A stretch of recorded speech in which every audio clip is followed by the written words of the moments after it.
Hello, and welcome to this mod overview. Basically, this is here so you guys don't have to sit through this explanation in the main game, the main playthrough. So basically, I just go through all the quirks and features that are basically in this mod, improved garrisons. So yeah, enjoy, and hopefully you get a good idea of what this is about and how it's going to work out in the game. Awesome. But there's something special that I've installed, and that is a mod called Improved Garrisons.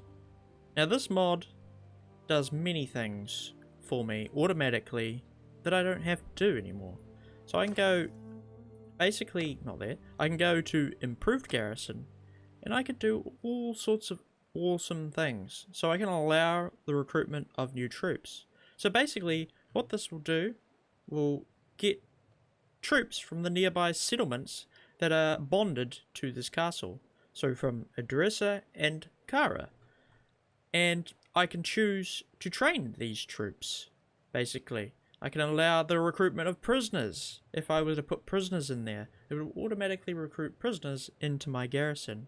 I can choose whether to allow those troops to go over the maximum capacity of my garrison, and I can choose the maximum capacity of my garrison.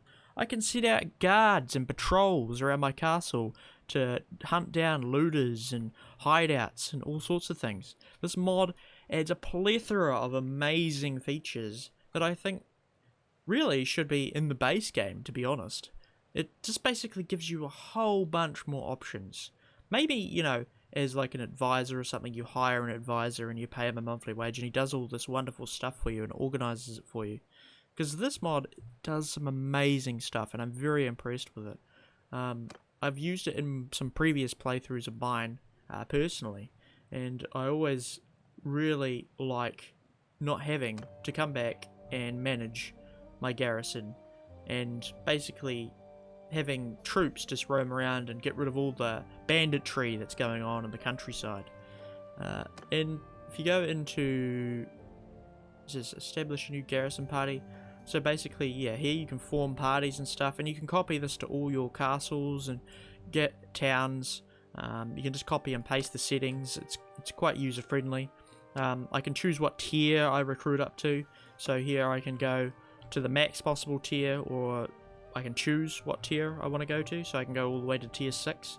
Bear in mind that will cost you a lot more money.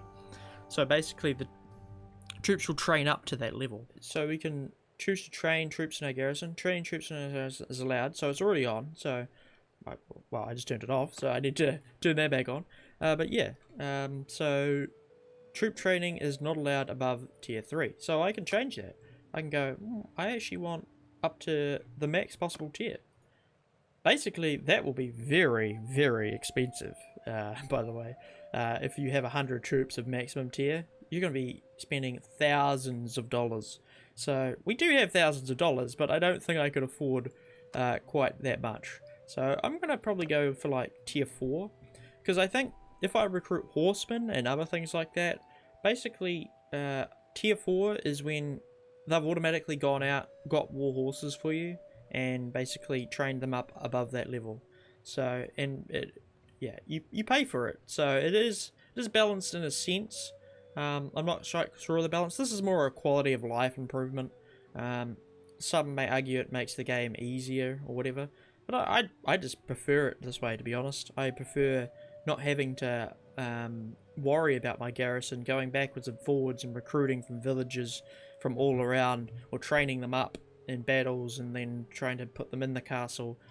I prefer just having like a marshal, you know, out in the castle yard, training up troops, getting them ready for battle, then for buying armor around the sector and bringing it back to the castle and basically giving it to the soldiers. I think that, because in the end of the day, you don't buy armor for your troops and stuff. You just upgrade them and they all of a sudden get all this awesome armor and stuff. So, yeah, I think this is a pretty cool feature, and I really hope maybe they add it in some way to the base game. But yeah, this mod is quite fantastic, so to speak. So yeah, we don't have a party patrolling at the moment. I'm not going to have a party just for the moment. They can patrol your borders, basically, and yeah, as I said, get rid of all the banditry. There's actually an awesome menu if you go Alt-G. Now, I've left everything as default. Everything is basically set to what the person who made the mod feels is, I guess, the way he would like it. So far, it's the way I would like it as well.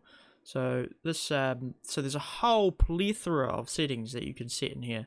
If you want to, you know, increase the replenishment rate of your guards, your heal percentages, everything. There's even cheats if you really want to, you know, go overboard with it.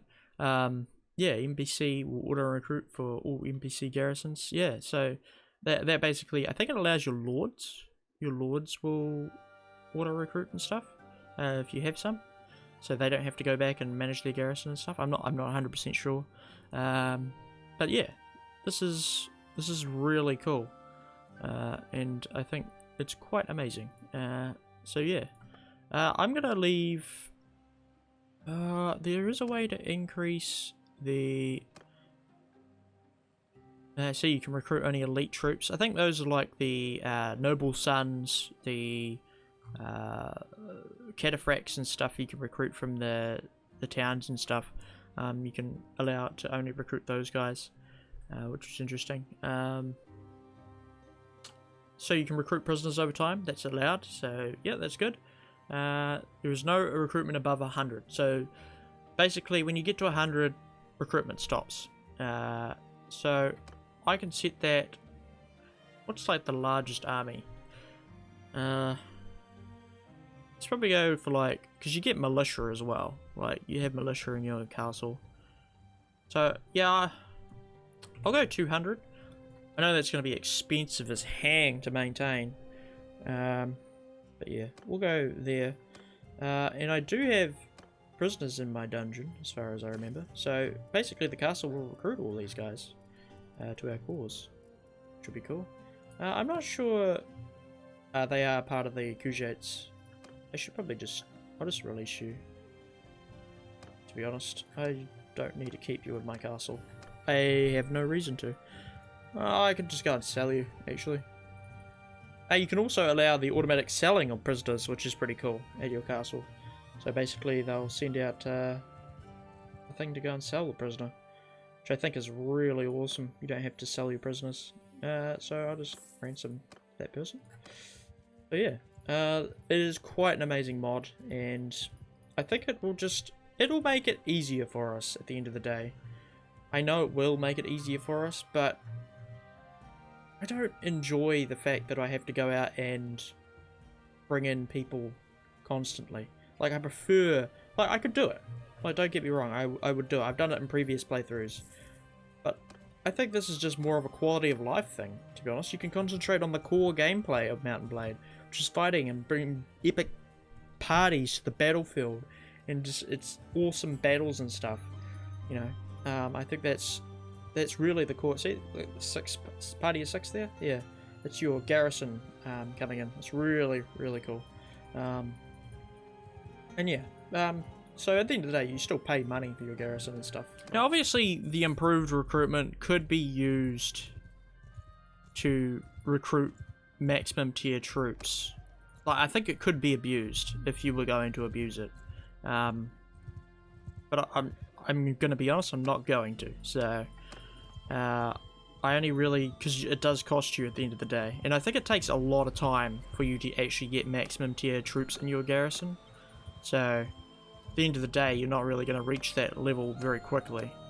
It does help in recruitment, I guess. Like, you don't have to wander around to every settlement and basically get the recruits that you want. You can basically pick them all up at the castle at the end of the day, and they've been trained for you. Which could, you know, that is a plus at the end of the day. I suppose it does take out some of the grind, so to speak. Some may consider the grind the gameplay at the end of the day, but I enjoy, you know, either way.